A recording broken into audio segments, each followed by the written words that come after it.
Okay, so we're going to create a loot box system where we're going to do a random roll, and depending on what type of roll we get, we're either going to draw a standard gun or an epic gun or possibly a legendary gun, and we're going to spawn that out of a loot manager. So let's get started. First thing we're going to want to do is we're going to want to create a script, and this script is going to be called the loot box script, and we're going to make sure we attach that to our sci-fi container, of course, which we can get on filebase.gamedevhq.com. Next, we're going to want to go ahead and grab the transform of the lid. We're going to be able to control the lid opening and closing from this area. We want to make sure we attach it to that serialized field of our script. Next, we're going to be using a vector3.rotate towards. Basically going to rotate from a current position to a new position, and it's going to be a quaternion. So the first thing we need to do is let's go ahead and set up two vectors. One is going to be an open field and one is going to be a closed field. So we know that the open is 0, 0, 0, but the closed, the rotation is negative 107, 0, 0. So inside of our fields, let's set the open to negative 107. And now we know the two vectors that we want to go to. So in start, we're going to turn two new variables, a private quaternion closed rotation and a private quaternion open rotation. And on start, we're going to set the closed rotation to the closed vector 3 and the open rotation to the open vector 3.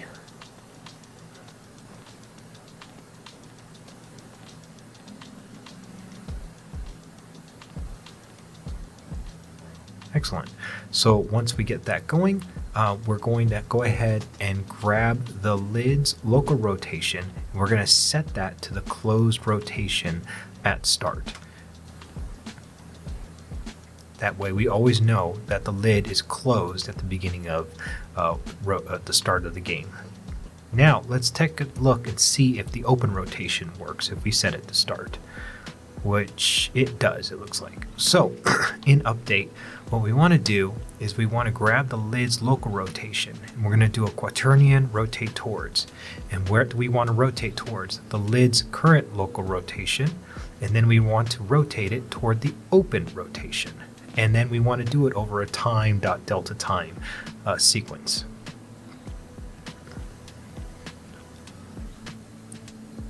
Now you can see right on start, the lid opens up. Probably make that a little bit faster, but you get the idea. Then we need to create a new public function called open chest. And inside of here, we need to set a bool. And basically the bool is going to be false at first, and the false is opened.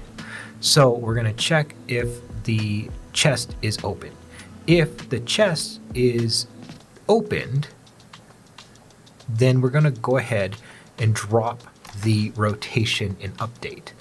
But if the chest is not opened, which is false, then we're going to switch it to true in that function, and then it will run an update and open up. So all you have to do is now set your Unity event to is opened, and then go ahead and press play, and then when we interact with our chest, boom, the chest will open. Good work.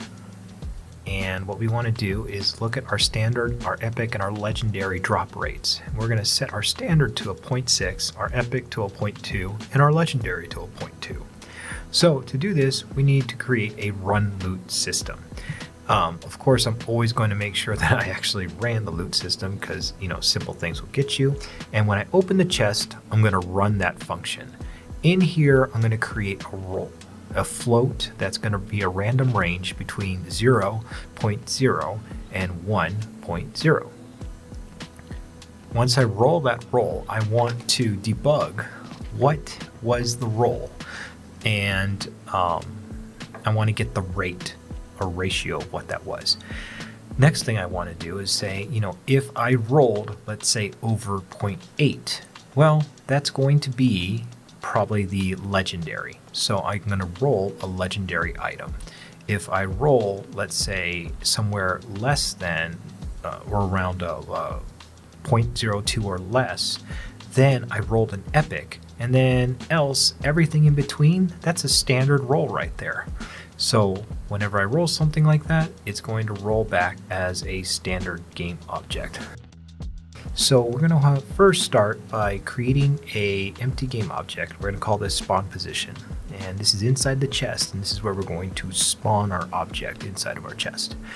And then we're going to serialize that field and make sure that spawn position is placed. Now, when you get assets, sometimes they come in all different sizes or shapes or orientations. And for this display, we want to make sure that we create one display system that is universal to all of them. So I'm going to create a loot display, and this one is just going to be for the gun. And right now I'm going to set the gun a little bit higher vertically on this loot display. Then I want to create a spotlight, and this spotlight is going to shine upwards with a larger cone. I'm going to decrease the radius, I'm going to adjust the intensity so it's not so overwhelming, and I want this color to be green because that's generally what the standard ones are. I'll boost up the volumetric lighting, and I'll decrease the range. Next, I'm going to create a particle system, and it's going to have these little particles that shoot up. I'm going to create a particle material called loot particle, and I'm going to make sure for the base map, I'm going to add the particle map, the default particle texture map on there. And I'm going to boost up the emission, and I'm going to drop that particle in. And of course, I got to make sure it's transparent and it doesn't preserve the specularity when I do that as well. Then I'm going to set the particle color to a more golden yellow, and I want to set that in the emission channel, and I want to blast the emission intensity up so it gets really bright. Next, I'm going to go ahead and adjust the emission direction. I'm going to decrease the lifetime of these particles. I also want to change the speed and the size so they're not so gigantic. I also want to set this to a world position, and then in my shape, I'm going to decrease my radius so it gets a little bit smaller. Finally, I want to go to size over time and make sure that it's larger when it starts and it scales down, and I add some noise so it's not so evenly distributed. Once I get that particle system done, then I'm going to go ahead and create a prefab of this loot display for the gun. And instead of rebuilding everything, I'm going to unpack the prefab, and then I'm going to grab my RPG. I'm going to drop it in, and I'm going to change the position of the gun. The RPG to be similar to the gun, and all I'm really going to change is the color of the light. So instead of green, generally you go with like a more of a bluish color for more epic weapons. We'll increase the intensity, and I'll make this a prefab, and I'll call this RPG, and then I'm going to drop that into my prefab folder. And finally, I need to make my legendary weapon prefab. So I'm going to drop in my sci-fi gun. I'm going to change the orientation and the position on the X and the Y, make sure the scale looks appropriate, change the color of my spotlight to more of a golden light. And now my legendary prefab loot display is done, and it's ready to be instantiated in the box. So the first thing is we're going to test out the loot system. So we're going to create a game object, and it's going to be called loot, and we're going to make sure we set it as an array. And we're going to assign the different prefabs to that array.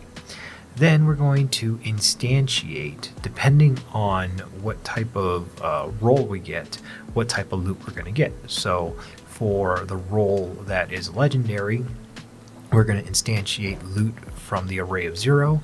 If it's epic, the array of 1. And if it's standard, the array of 2. Game object 2 in that array. So you could see that we just rolled a standard, and then we also rolled an epic. That's great, but I don't want to do this on every single chest in the entire game. I want a manager class to handle the loot. So I'm going to create a new manager. And the first thing I'm going to do is turn this into a singleton instance. That way I can access this script or this particular component from basically any script in my entire game. So, you got to do the whole public static loot manager instance, get it set. You got to set the instance to null, and if it is, then destroy this, else the instance is this. Pretty standard stuff for the singleton class.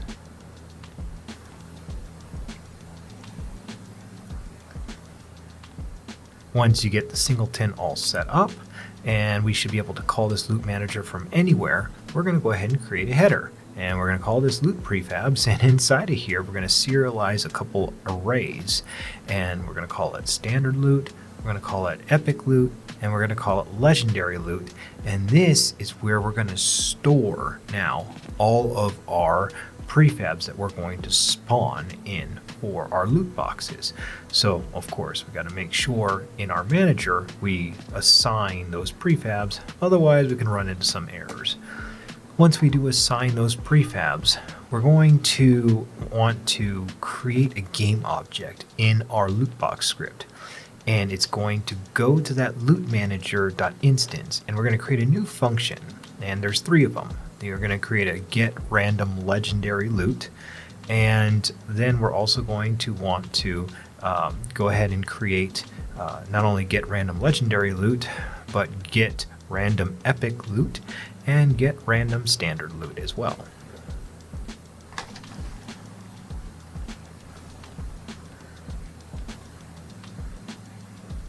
Once we get those, if we check to see if there's actually something in that array, we are going to then go ahead and let's just get this all set up. We got to make sure that there is something in this array. If there isn't, we're going to return nothing.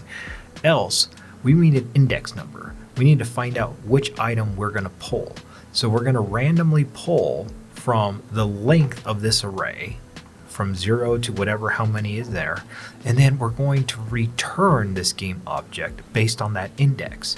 And we're going to do that for all 3. So epic loot will return its epic index, and legendary loot will return its index value when we run this function. Then inside of our loot box script, all we need to do once we store that loot inside the loot game object is, instead of running it from the array, we're just going to run it from loot, and that's pulling directly from the manager class. So let's go ahead and save that, and then we're going to also add a little audio effect, so it does a little like ching when you opened up the loot, so it's a little more immersive. And we'll go ahead and save that, play, and when we walk over, if we get a standard loot, we're going to open a standard. If we open an epic, we're going to pull an epic. If we open a legendary, open a legendary. And now these assets are actually pulling from a manager class. New to coding? Feel like those tutorials are speaking an alien language? Yeah, we've been there, and that's why we built Game Dev HQ, a place where you can actually learn by building. Our monthly membership gives you access to 900 plus hours of hands-on training from 2D to 3D, VR, AR, first-person and third-person games. Plus, you get access to 12,000 assets and daily check-ins, one-on-one tech support, and live workshops 6 days a week where we cover the stuff you want to learn. We're not just developers, we're gamers too, and we love helping people turn that first line of code into something special. Come hang out with us and let's build something together.